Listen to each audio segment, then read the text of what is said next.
ஓம் சரவணபவா. வெற்றிவேல் முருகனுக்கு அரோகரா. ஆன்மீக அன்பர்கள் அனைவருக்கும் என்னுடைய பணிவான நமஸ்காரங்கள்.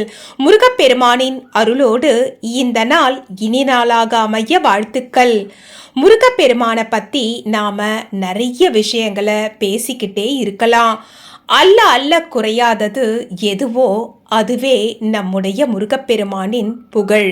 முருகப்பெருமானின் புகழை பற்றி பேச கடல் போல நிறைய விஷயங்கள் இருக்கு.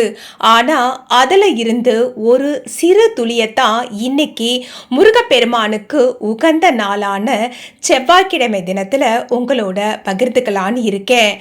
முருக பக்தர்கள் எல்லாருமே எப்பவுமே தைரியமா இருப்பாங்க. இது என்னுடைய அனுபவமும் கூட.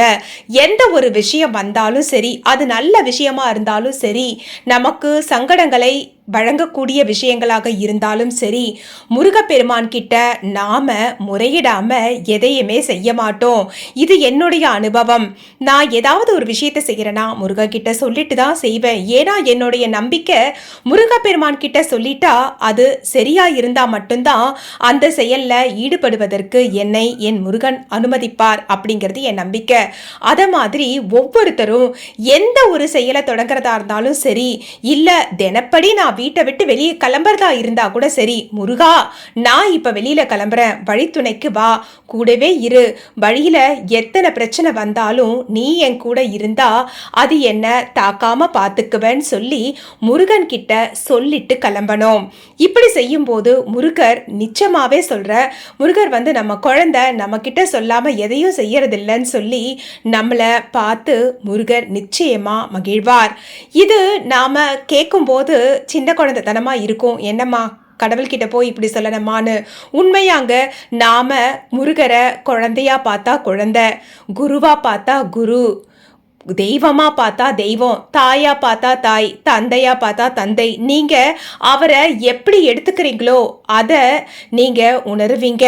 ஒரு சில நேரங்கள்ல ரொம்ப சங்கடமா இருக்குன்னா அவரை நீங்க குழந்தையா பாவிச்சு பாருங்களேன். நீங்க மனக்கண்ணுக்கு குழந்தை முருகரை, அதாவது பால முருகரை மனக்கண்ணில் கொண்டு வந்து பாருங்க. உங்களுடைய சங்கடங்கள் எல்லாம் பறந்து ஓடுறத நிச்சயமா நீங்க உணர முடியும். நான் அதை உணர்ந்திருக்கேன். நீங்க ஒருவேளை இதை உணரணும்னா எனக்காவது ஒரு நாள் இதை முயற்சி செஞ்சுதான் பாருங்களேன். நிச்சயமா உங்களுடைய மனக்கவலை தீரும். மனக்கவலை தீர்றதுக்கு எங்கெங்கேயோ தேடி ஓடணுங்கிறதே கிடையாது. நம்மளுடைய மனக்கண்ணை திறந்து முருகனை நினைச்சாலே போதும். தினம் தினமும் முருகா முருகான்னு 1000 வாட்டி கதறணும்னு அவசியமே இல்லை. ஒரே ஒரு முறை முருகான்னு சொல்லி நாம முருகனை மனதார எந்த விதமான எண்ணங்களையும் மனசுக்கிட்ட கொடுக்காம முருகனை மட்டும் அது கிட்ட கொடுக்கணும். மனசு எதை கொடுக்குறோமோ அதை தான் சிந்திக்கும். அது போலத்தான் கண்டதை கொண்டு போய் மனசுக்கிட்ட கொடுத்தா அது அதை எல்லாத்தையும் சிந்திச்சு பயப்படும், துன்பப்படும், எப்பவும் அதிலேயே சுற்றி சுற்றி சுரண்டுக்கிட்டு இருக்கும். அந்த மனசுக்கிட்ட நீங்கள் முருகரை ஒப்படைச்சா உங்களுடைய மனசு அதுக்காக எதையுமே தப்பா சிந்திக்காம இருக்கும்லாம் சொல்ல மாட்டேன். முதல்ல எந்த ஒரு விஷயத்தையுமே பழகணும். நாம முன்னோர்கள்லாம் நமக்கு அதனால தான் 48 நாள்னு சொல்லி ஒரு வழக்கத்தை கொண்டு வந்திருக்காங்க. 48 நாள் ஏன் அதை செய்யணும்னு சொல்றாங்கன்னா, 48 நாள் நாம அதை ஒரு மனதோட கடைபிடிக்க ஆரம்பிச்சோம்னா 49வது நாள்ல இருந்து நாம் அதை செய்யணும் செய்யலைங்கிறதெல்லாம் இல்லை, அதுவே நமக்கு பழகிடும். அது போலத்தான் நல்ல விஷயங்களை நீங்க உங்க மனசுல முதல் நாள் எடுத்த உடனே வராது.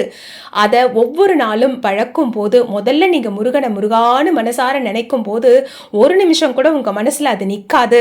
நீங்க ஆனா அடுத்த நாள், அதுக்கு அடுத்த நாள், நீங்களே ஒரு வாரத்துக்கு அப்புறமா பார்த்தீங்கன்னா உங்களுடைய மனசு உங்களுடைய பேச்சை கேட்க ஆரம்பிக்கும்.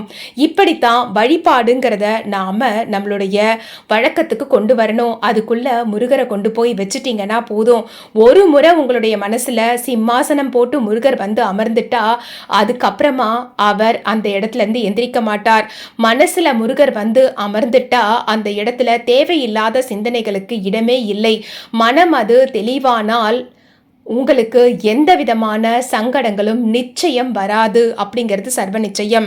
ஒரு முறை முயற்சி பண்ணி தான் பாருங்களேன். முருகன் கிட்ட உங்கள் மனசை கொடுத்துட்டு தினமும் ஒரே ஒரு முறை முருகான்னு சொல்லி நீங்கள் நினச்சிட்டு ஒரே ஒரு விளக்கை ஏற்றிட்டு முருகர்கிட்ட ஒரு நிமிஷம் மனசார முருகான்னு சொல்லி வணங்கி பாருங்க.